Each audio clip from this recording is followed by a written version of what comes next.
नमस्कार. असं म्हटलं जातं की हिवाळ्यात जास्त भूक लागते आणि खाल्लेलंही अंगी लागतं. तर बरेच जण या दिवसात व्यायामाबरोबरच पौष्टिक अन्न खाणं सुरू करतात. पण सारखी भूक लागते म्हणून आपण काही भाजी चपाती खात बसत नाही. मग अशा वेळेस थोडंच पण पौष्टिक आणि पोट भरणारं असं काहीतरी खायला हवं. चला तर मग असंच येता जाता खाता येणारी रेसिपी आज आपण बनवूया. त्यासाठी प्रथम 1 कप गोडंबी घेतली आहे आणि ती वापरायच्या आधी स्वच्छ आपण एका कपड्यावर ठेवून आधी निवडून घ्यायची आहे. त्यात काही खडे असतील, कचरा असेल ते काढून घ्यायचं आणि कपड्यांनी स्वच्छ पुसून घ्यायची, म्हणजे त्याच्यावरची धूळ माती जी काही असेल ती निघून जाणार. गोडंबी ही गुणाने उष्ण, शक्तिवर्धक आणि रोगप्रतिकार शक्ती वाढवणारी आहे. त्यामुळे शरीराला हिवाळ्यात ऊब मिळावी म्हणून ती खाल्ली जाते. आता गोडंबी स्वच्छ करून झाली आहे. तुम्ही बघितलं कपड्याला किती ते सगळी त्याची माती वगैरे लागली होती, ते स्वच्छ केलं आहे आपण. आता त्याच कपने आपण 1 कप अक्रोड, 1 कप काजू आणि 1 कप बदाम घेतले आहेत आणि याचे आपण एका काजूचे 4-5 तुकडे होतील अशा प्रमाणे त्याचे छोटे छोटे तुकडे करून घ्यायचे आहे. काजूचे, बदामाचे आणि अक्रोडचे सुद्धा. बदामाचे सुद्धा 2 ते 3 असे काप करायचे एका बदामाचे. आता हे ड्रायफ्रूट प्रत्येकी 30 ते 40 ग्रॅम आहेत. आपण काही मोजून घेतलेले नाही, कपानीच आपण त्याचं माप घेतलेलं आहे.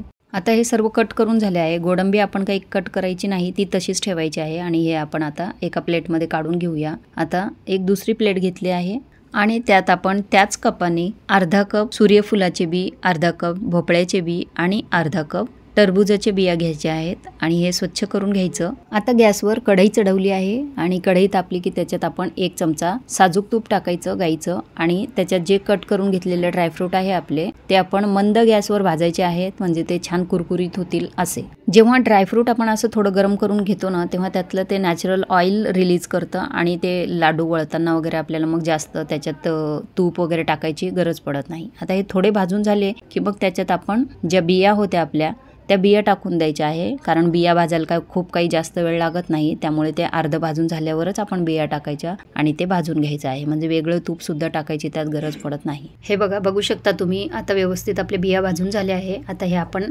एका प्लेटमध्ये काढून घेऊया आणि पूर्णपणे गार होऊ द्यायचे आहेत ते. तुम्हाला जर माझ्या रेसिपीज आवडत असतील तर मालाच किचनला लाईक, शेअर आणि सबस्क्राईब करायला विसरू नका. आता त्याच कढईत आपण परत 1 ते 2 चमचे साजूक तूप टाकायचं आहे आणि त्याच्यात 3 ते 4 कप मी मखाना घेतले आहे. तुम्ही तुमच्या आवडीनुसार थोडे जास्त सुद्धा घेऊ शकता किंवा कमी सुद्धा घेऊ शकता आणि हे आपल्याला छान कुरकुरीत होईपर्यंत भाजून घ्यायचे आहेत.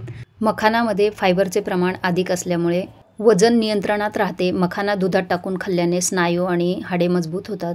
तसेच हा एक ग्लुटेन फ्री पदार्थ आहे जो तुम्ही रोजच्या आहारात मुठभर मखाना खाऊ शकता. मखाना छान भाजून झाला आहे. आता त्याच कढईत आपण 2 कप किसलेलं सुकं खोबरं टाकायचं आहे आणि मंद गॅसवर हे आपल्याला भाजून घ्यायचं आहे. त्याच्यातच आपण 2 मोठे चमचे खसखस टाकले आहे आणि ती सुद्धा खोबऱ्यासोबत भाजून घ्यायची. कढई खूप गरम असल्यामुळे खोबरं लगेच भाजलं जातं, त्यामुळे तुम्ही जरा वेळ कढई बाजूला सुद्धा घेऊ शकता. आता हे बघू शकता तुम्ही, असं आपल्याला खोबरं भाजून घ्यायचं आहे.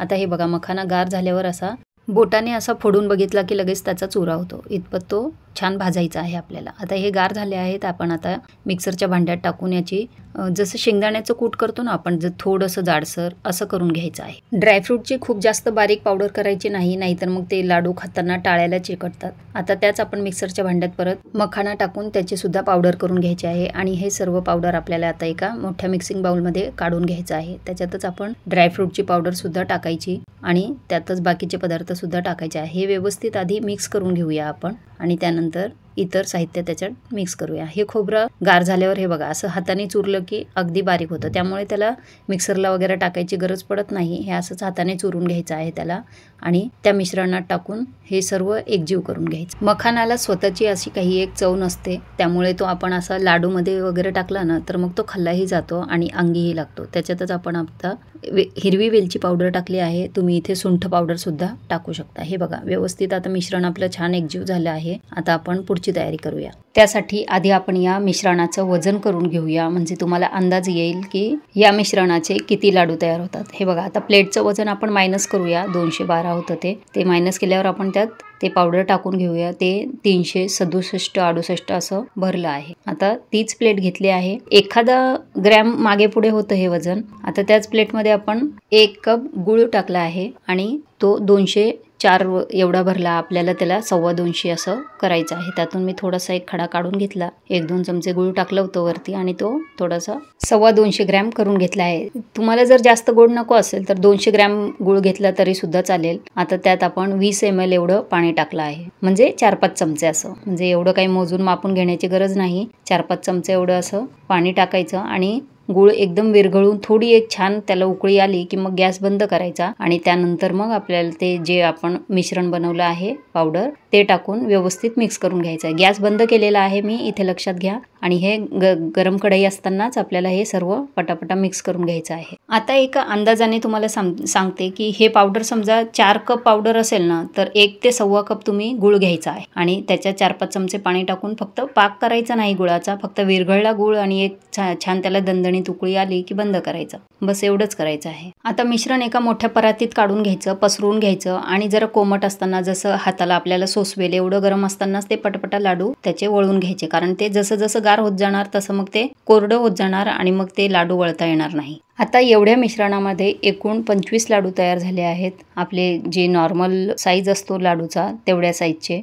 हे लाडू तुम्ही 10 ते 12 दिवस खाऊ शकता. आता हे अजिबात खराब होणार नाही 10-12 दिवस. 10-12 दिवसानंतर थोडेफार खराब होण्याची शक्यता असू शकते, कारण यात जो गुळाचा पाक केलाय आपण त्यात पाण्याचं प्रमाण आहे, त्यामुळे ते खराब होऊ शकतात. लाडू जर जास्त दिवस टिकवायचे असतील ना, तर मग ते तुम्ही फ्रीजमध्ये ठेवू शकता. फ्रीजमध्ये ठेवून मग ते वापरायचे आहेत. आता रोज गरम दुधाबरोबर 1 ते 2 लाडू खायचे आणि निरोगी राहायचं. आणि रेसिपी आवडली असेल तर लाईक, शेअर आणि सबस्क्राईब करायला विसरायचं नाही. धन्यवाद.